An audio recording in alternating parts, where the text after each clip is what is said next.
and engagement between the audience and then our guests. 3 guests, Professor Mutambara, Professor Mavunga online, and then Professor Munyai. So we're going to open up. We'll take some questions here. We do not have time. I must insist on this. I know it's not easy for many of you to speak for a very long time, but I hope not to be brutal enough. I'm going to ask you to be short. If you have a question, ask it straight away. Don't explain anything, if you could, right? If you have a comment, go straight away and then ask it. And then we'll ask our guests to answer them. And then, of course, we're hoping, if not, I'm hoping that our guests will also go among themselves to answer some questions. I think, Professor Mutambara, you've heard from the discussant. You may have some sort of rebuttals a little bit later. But let's take the audience first. We also have an audience online. Did you receive any? Do you have any questions coming out of the audience? Not really? You have one? Okay, so let's take the people inside and then we'll get them. Okay, sir, can you introduce yourself? Please introduce yourself by saying your name, your institution or company where you're from, and your question. Thank you. My name is Dr. Malusi Mncube, postdoctoral research fellow here, University of Johannesburg. I'd like to thank the 3 esteemed professors. Thank you very much. And one of the things that has pleased me, they've got a bent of Pan-Africanism. I'm happy about that. And they're warning us as Africans. I really appreciate that. But having said that, can Professor Mutambara at least tell us the downside? Because he told us what is scary about AI. And that is very important because I could be his intelligence reporter reporting to him as the president to look out for this and that. But we also need to know the downside because AI is not omnipotent. Yeah. AI can never know everything. There will always be unknowns. So tell us the downsides. Thank you very much. Thanks very much. Anybody else? I think the gentleman on this side.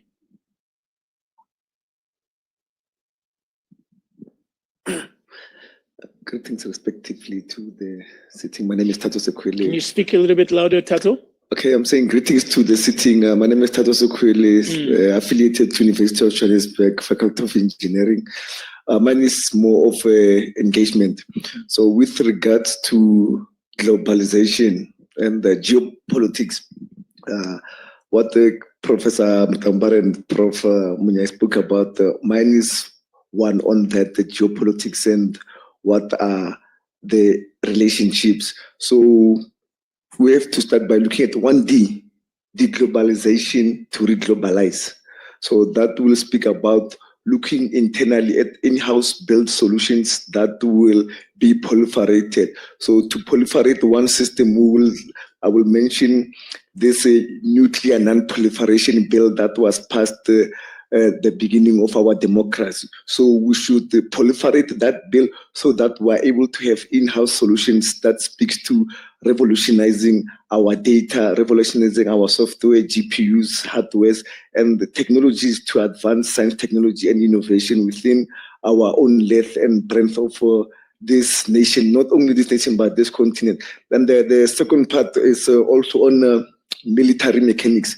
So on military mechanics, we also have to break away from the monolithic arrangement, which most of the global north is a unilateral arrangement, not a bilateral or not a multilateral strategic relationship, but we have to look at what the mechanisms exist within our capabilities and abilities that were there before we gained our democratic dispensation. So we have to look at what mechanisms were there and how are we delivering them. So the answer is that we have been building transformational solutions through our multidisciplinary approach, but because of ownership of economic and also tariffs that are there within geopolitics, we need to be deliberate, intentional, and decisive about our minerals. Thank you very much. Can I look on this side if there's anybody on this side?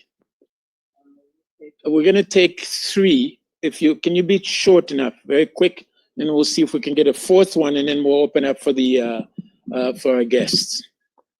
Thank you. My question is the professor. Can you tell us your name and where you're from? My name is Wesley Morris. I'm from the Northwest University. Thank you. So the professor has mentioned the need for us for technological for us to develop our own technologies, both hardware and software. But it seems there is a gap. So what I want to find out from them is what is standing between us and producing our own technologies. They've mentioned that we've got all the resources, we've got the people, we've got universities. Why are we not doing that? Okay, thank you. The next one was very short. Yeah, hello everyone. My name is Obakim Matlwana. I'm doing masters in AI. And my question is with Africa holistically. Which companies in Africa can we say right now can create a large language model? That's my question. And who's going to fund that company? And how can we employ people to create these AIs? And those are my questions. Thank you, Baking. I thought maybe you're the master in AI. You might be able to help us do that, right? All right, let's open up to to our speakers and guests. So let's start with Professor Mutambara. Excuse me? Okay. Yeah, let's start with Mutambara, and then we'll extend it to you. Yeah. Okay. Thank you very much. I'll try to be very brief. I'll also say a few things. Today is not a book launch. We're going to launch the book on the 7th of May. And in that book, I try to address the issues. The title of the book is Artificial Intelligence, a Driver of Inclusive Development and Shared Prosperity for the Global South. I try to answer many things there. But today we're just talking about AI and geopolitics. But on the 7th of May, we'll do the book launch and go through this one. A very good point from Professor Mavunga. What value system or systems do we want in our AI systems as Africans? Also, let us use our own languages. The Chinese, the Japanese are writing AI systems in their own languages. So we want African languages in these AI systems. So that in addition to using AI systems from Silicon Valley, from China, from wherever, we also build AI systems and be very clear about the value system or the values we want. I've just given you the values the Chinese. The Chinese don't want you to talk about time and square because it's a bad part of their history. So don't talk about it. The Americans are saying we must make sure that in these AI systems we have American values, Western values. So when you use the product from Silicon Valley, know that that product deliberately was designed to pursue and advance American systems. So we must be very clear about what we want. NVIDIA and cassava. So in Kigali, Strive Masiwa announced what they're doing together with NVIDIA. They're going to be producing GPUs and so on and so forth. That's attempting to address number 3. Remember I said our agenda as Africans is number 1, use AI. Number 2, build AI systems. Number 3, build the hardware. So Strive Masiwa and Cassava are playing in that space. They're trying. We'll see how far they go. But we need more than that. Because think about it this way. One company called NVIDIA has a market cap of $3.34 trillion. Our collective GDP as Africans is 3.1. So one little company is bigger than all of us Africans. If we're going to benefit from the economics of AI, we must do all 3. In particular, the 3rd one, which is about the compute power, which drives and powers AI. Very important point raised by Professor Munyai. Let us not be silo-minded. South Africa, Nigeria. Why don't you work together as the African Union? 1.4 billion people, collective GDP, 3.1 trillion. Those are the numbers that will drive AI. AI requires lots of money. AI requires a large market. So for us to prosper under the AI revolution, we must work as the African continent. Beyond Africa, we must work as what is called global Africa, Africa and its diaspora. The numbers are as follows. Africa, 1.4 billion people. Global Africa, 2.2 billion people. The global South, 6.6 billion people. Numbers are very critical. Let us cooperate and work together. Yes, very correct. The Europeans and the Americans are in disagreement. The major debate is innovation versus regulations. The Americans have said, don't regulate too much, allow innovations. The Americans are very cautious. I mean, the Europeans are very cautious and they want more regulation. So there's a little debate around regulation versus innovation. And we need to see how we can play in that space as well. You know, there's a very close link between critical minerals, rare earths, and AI systems, because the hardware, the NPUs, GPUs, and CPUs require critical minerals from South Africa, from the DRC, which are being auctioned for a song.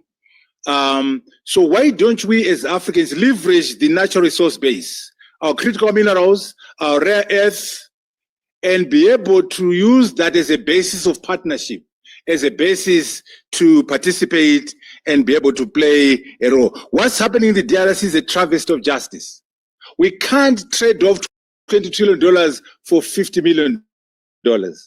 We must know the value of our assets.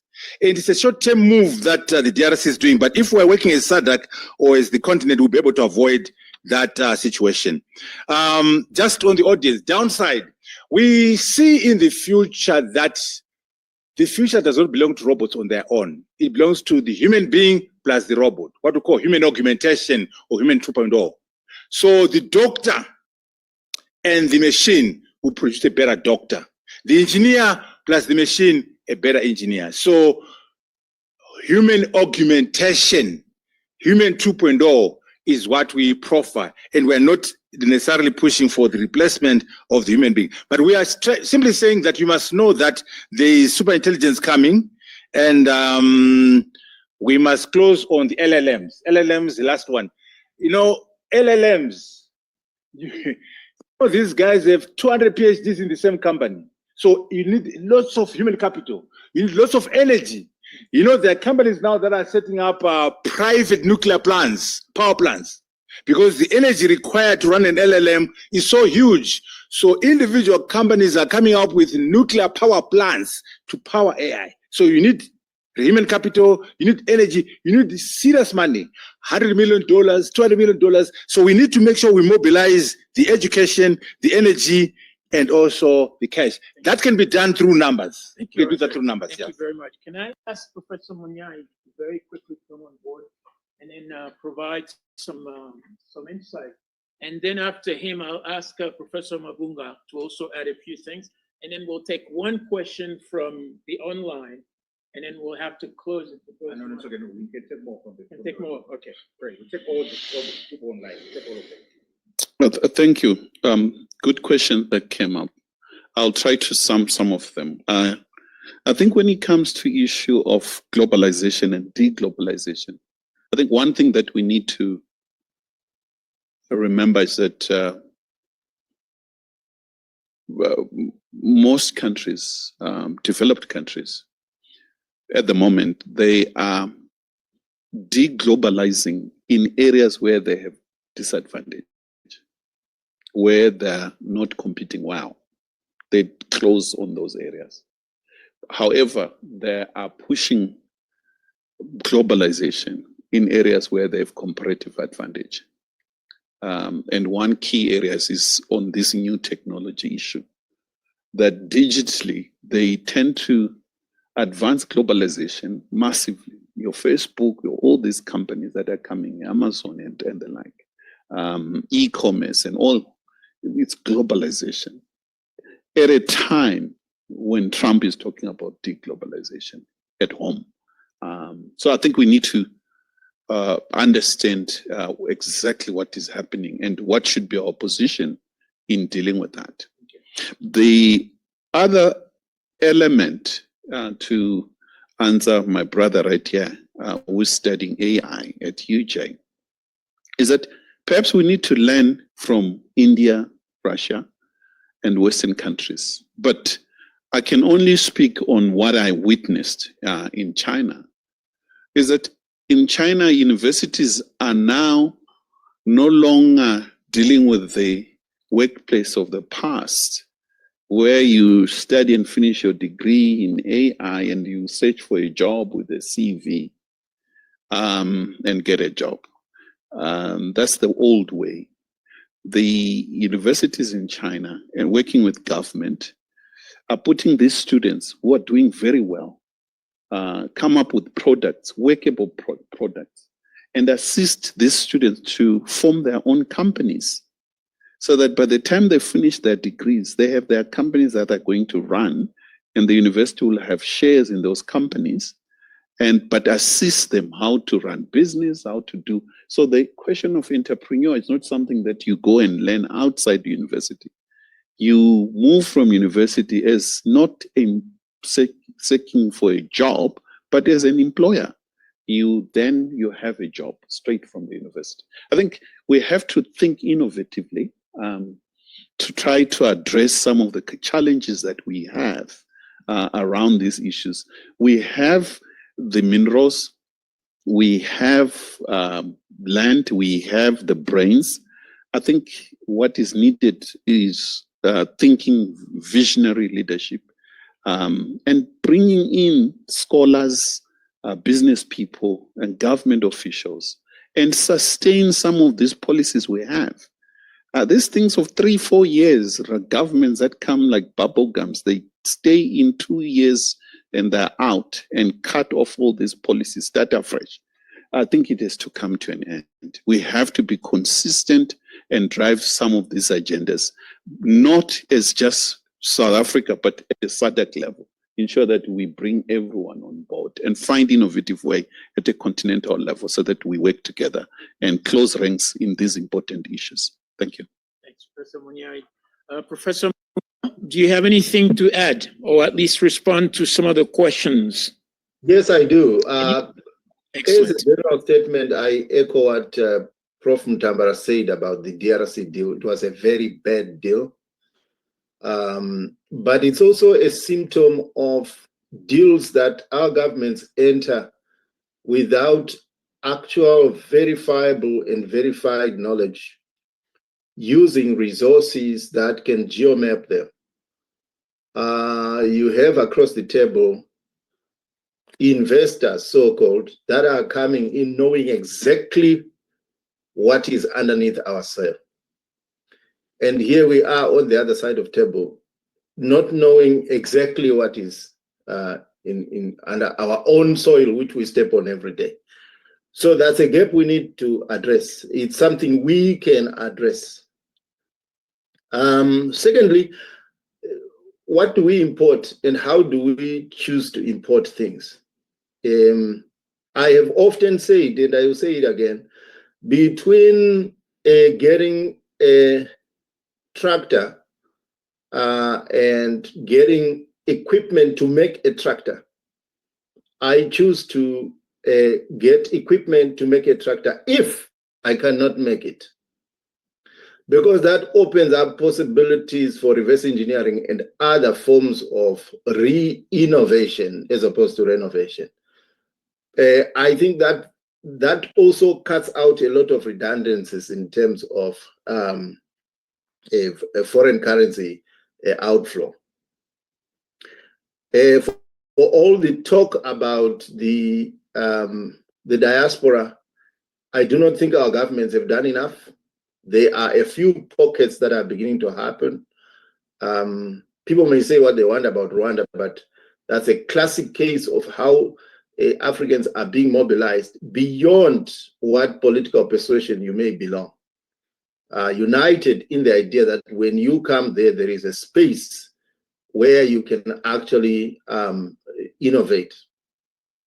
We might want to understand that until we get towards an ideology that unites us, there's a job to be done. Sometimes if you're an innovator, it is easy for you to create conditions that make it very difficult for you to access the very same people that you care about. Governments care about people, whether they want votes or they genuinely care. Those that mean good, particularly as creatives, we want to get the people to the people because we care and because we want to work with them to find solutions to Africa. And so if you draw a Venn diagram between us and our political systems, we may have different aims, but we are united by the same kind of constituents. And how we get there is something we have to navigate. I have lived long enough to know that as intellectuals who mean good, whole entire generations were rendered themselves useless from becoming impactful because they chose to let the perfect be the enemy of the good. One last point that I will say is Cassava AI is a deal, is something that I think will be the game changer. Why? It's not necessarily delinking globalization from globalization. What Strive Masiwa did was to form a company. Remember, I was an engineer, comes back from Europe, starts against very difficult odds, starts Econet Wireless. And then from a very local company, which achieves buy-in globally, he starts to develop a portfolio that becomes very successful. And then when he becomes successful, he recognizes the major problems within the telecom sector, one of which was how do you achieve compute capacity for Africa? And what is required? What is not so much lowest hanging fruit, but in physics, we talk in terms of the path of least resistance to achieving gradual indigenization of telecoms tech, and by which I mean hardware that can anchor and enable a software. And what you are now seeing is what is happening, which he announced in Kigali. So there is a sense in which if these efforts have to be galvanized, I think we now need to see a confluence of different skill sets and capabilities. Aliko Dangote is also doing the same thing, by the way. He's industrializing Africa. So there are a lot of positives here. And the industries we are going to be building are not analog. They are not only digital, but they have to be AI enabled. And I think that's a space where I can say I'm pretty happy. I know that Professor Ntambara will talk about that in the launch of his book, but it's worth bearing in mind. Thank you. Okay, thank you very much, Professor Mubanga. Take some questions from online participants. Tandika? Take your microphone. You have a speaker, okay? Speaker online. Can you tell us your name, your institution, and then be brief? Hi, good evening, everyone. My name is Sibahle. I'm from IT Web.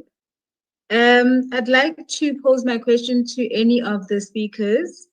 I'd like to know where does Africa rank in the AI race, particularly because we are known to be more consumers than producers of emerging technologies. So essentially, what should Africa do to keep up with the global forerunners? Thank you. Thanks.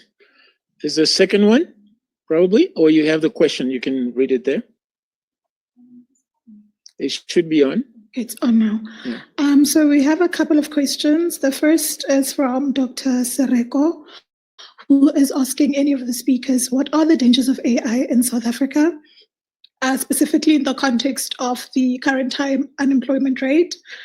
Second, we have a question from Professor Spamandla Zondi, who is asking how do the infrastructure disparities affect participation in the digital revolution?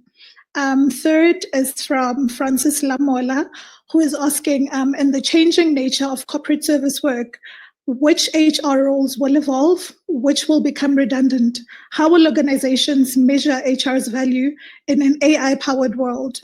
What skills will HR professionals need to stay relevant? And with the fear of job displacement, as AI-driven automation increases, do we have any clarity on which employees will be affected by this?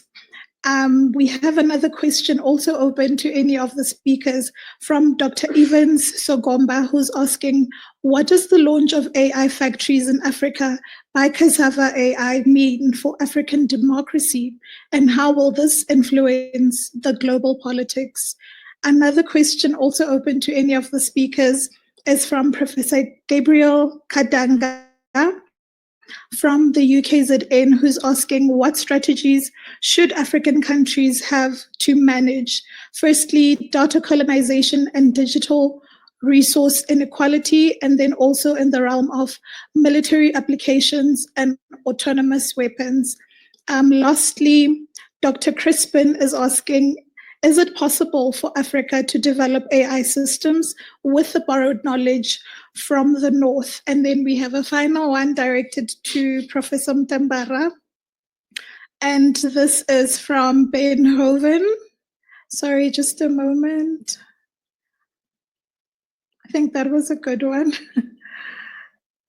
He was asking, Prof. Mtambara, do you believe AI supremacy could replace nuclear deterrence as a central element of geopolitical influence? Excellent. Thank you very much. These are a lot of many questions, but we'll start with Professor Mutambara. If you could hit, you don't have to answer all of them, but if you can pick a few, and then of course we have to say, we apologize that we may not answer, our guests may not answer all the questions, or we'll just ask them to answer the ones they probably remember and where they think they can add some really very solid insight. Professor Mutambara. Thank you very much. Those are very detailed questions. I must start by saying most of those questions are answered in my book, so I won't say too much today. We'll talk about them on the 7th of May. Just a few things. Africans, what do we need to do? We need to have urgency. When I say load shedding, when I say poverty, energy poverty, those are our problems. You can't expect Silicon Valley to come up with a solution for load shedding for us. In other words, let us use AI to solve our problems. Let us understand our problems. Let's work on the human capital, on the cash and the hardware that's required to drive AI. On jobs, here is the equation. There are three kinds of things. 1, job destruction. 2, job modification. 3, new jobs. All we need to do in South Africa, in Africa and the global south is to make sure that the new jobs plus the modified jobs are much more than the destroyed jobs. If you do that, then AI will bring more jobs. If you allow the destroyed jobs to be more than the new jobs and the modified jobs, then AI will create unemployment. So get that equation right. Infrastructure is key. Without infrastructure, without data, there is no AI. In terms of education, we're moving away from the certificate. Don't show me your certificate. Show me what you can do. What are your digital skills? What are your competencies? What are your capabilities? In other ways, the way we teach, the way we learn has to change so that we have skills, competencies, and capabilities that are required in the AI revolution. Last one, AI versus nuclear. Very interesting. You know, AI might even give us a bigger threat than nuclear. As I explained earlier on, the barriers to entry for AI are much lower than nuclear. Even if you want to create a nuclear bomb today, it's not going to be easy because you need to be a nuclear physicist. You need uranium, you need energy, you need money. AI systems is just your brain and compute power. So if we are not careful, when we get into superintelligence, the dangers of AI will be much more than the dangers of nuclear. But more importantly, you can combine both, nuclear plus AI. That's a major threat. That's why I talked about autonomous nuclear weapon systems. That is the danger. But I'll stop there. Thank you, Professor Mutambara. Professor Munyai? And then we'll take you, Professor Mabenga, after Munyai. On nuclear, the then Soviet Union had what we call, before we talk about AI and all this, as far back as 80s, if not 70s, the dead hand, that in an event that the entire leadership is wiped out in a nuclear war, the nuclear system of the Soviet Union will be able to launch attacks independent of leadership to all over the world in such an event. So, I mean, these things are not new. I think we need to understand that there is indeed, just to understand just that system, which was, we're talking of the 80s. What more now? What kind of system do we have in relation to nuclear? But nuclear, not just the warfare nuclear. We saw what happened in Japan and so many other places.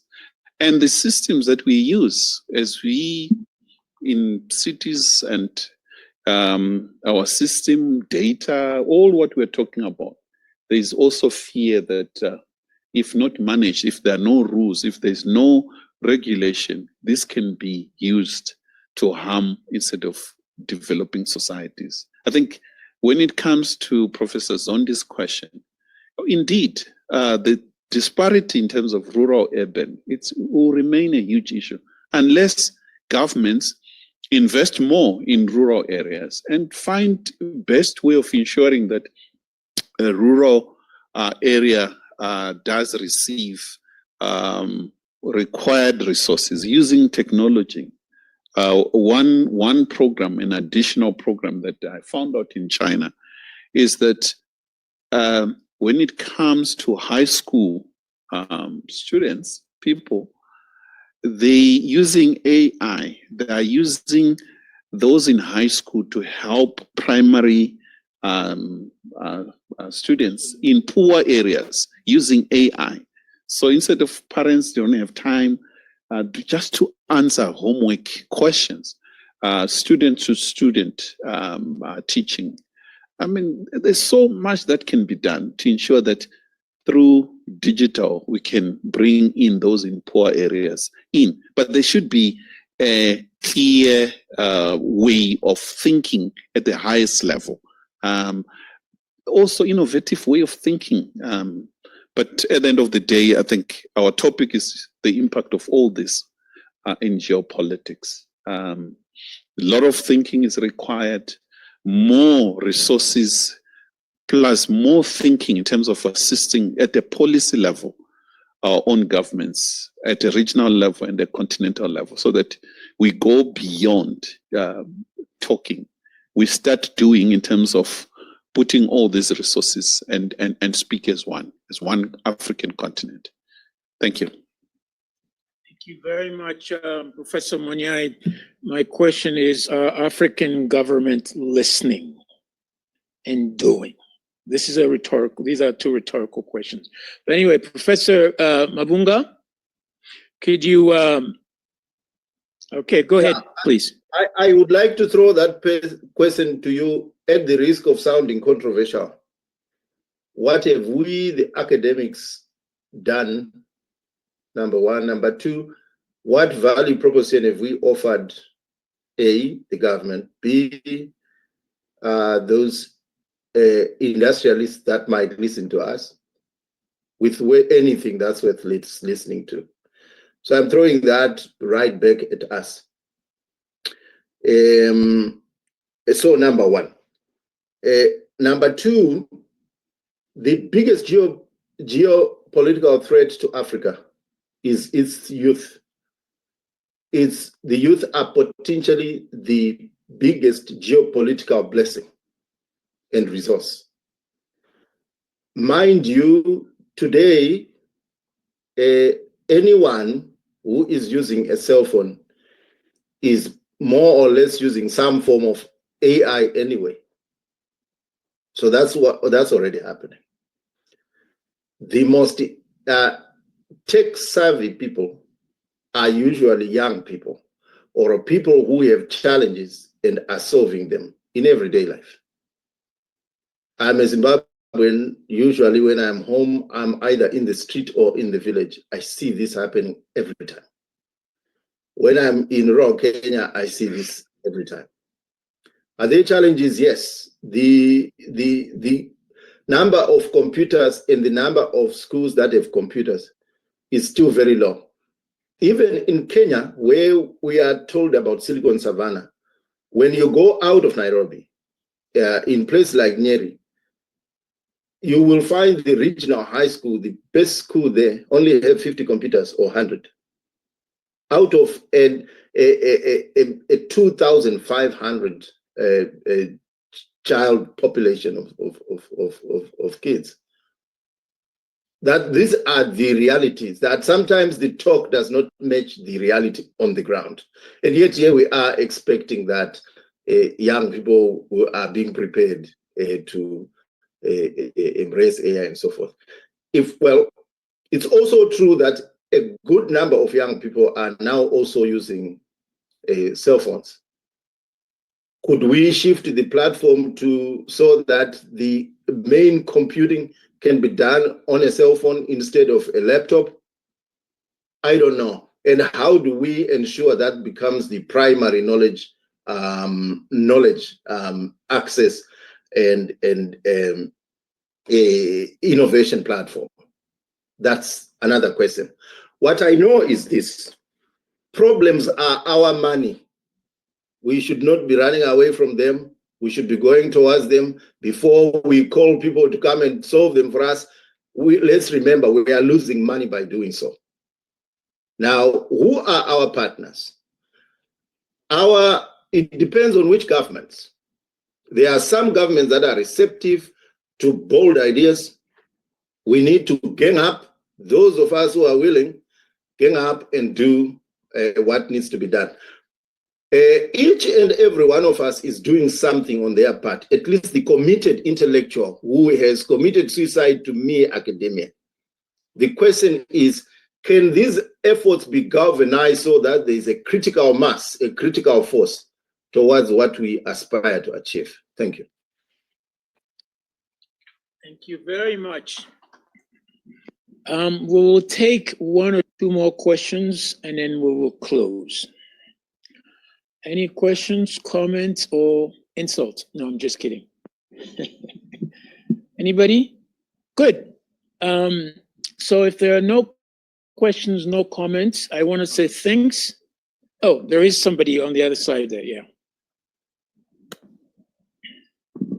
I'm Hakima Haider from the Jesuit Refugee Service, Southern Africa.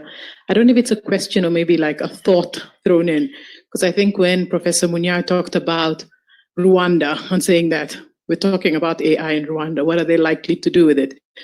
But when you think about China, China's also very authoritarian, but you see Rwanda in terms of the focus and the development, like if we think of the plus side, not the human rights side, in terms of the development of the country and how that has transformed. And in the deal with the DRC, where they look outside of the continent and the amount of money that they're giving to the US, isn't that a form of us thinking through A, negotiation with Rwanda, B, negotiation with, because that also proves AI capabilities, because with money, then we can improve our capabilities militarily. So it's just a thought thrown out there that was running in my head. Okay, thank you very much. Okay, let me have you on the other side there. Looks like we're closing. We opened with you and we're closing with you. No, it's fine. Okay. One must take advantage when you have esteemed professors like this, because what they're talking is about Pan-Africanism. They're carrying on the culture of Kwame Nkrumah. So for me to have started to speak and to end speak, it's very important for me. But having said that, the professor from MIT has thrown the gauntlet to the house. So in order to walk our talk, I would like respectfully to challenge Professor Mtambara, Professor Mnyai, and you, Professor and Professor of the MIT, from today, without any excuse, respectfully, to have a steering committee to start coming out of the framework of these ideas to create the critical mass, because these are the brains. These are the brains here. We don't have to go outside. Can we have a steering committee? And probably could they be reporting to you? And can we promulgate this thing and can it be spread over? I think history can even start right here. to these professors. Thank you. Thank you very much for this challenge. Please give him a good hand of applause. Professors, are you ready for this challenge? Yes, Professor Mavunga, can you hear me? Certainly, let me just add this, that the advantage of some of us being abroad, but always coming home, is that we get to be in many places at once. I call it the African omnipresence.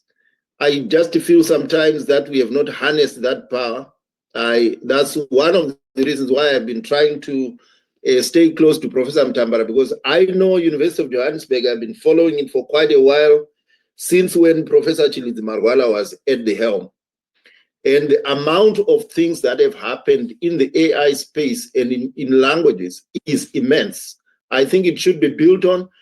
There is also a node already ready to take place to be harnessed to this. Dedan Kimathi University of Technology in Kenya, their DSAIL program is there and ready to roll. We are focusing there on how do you apply this knowledge to the ground level, to solve problems, to conscientize our young people on what AI means by, among other things, starting small drone training programs for them.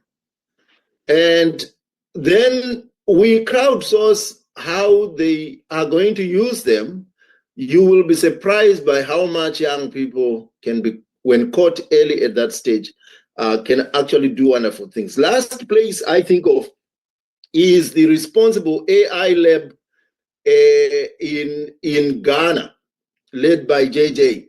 So the infrastructure is already there. I usually don't like talking endlessly. I like to act, and you do not have to worry about taking up this gauntlet from here. Let's do it.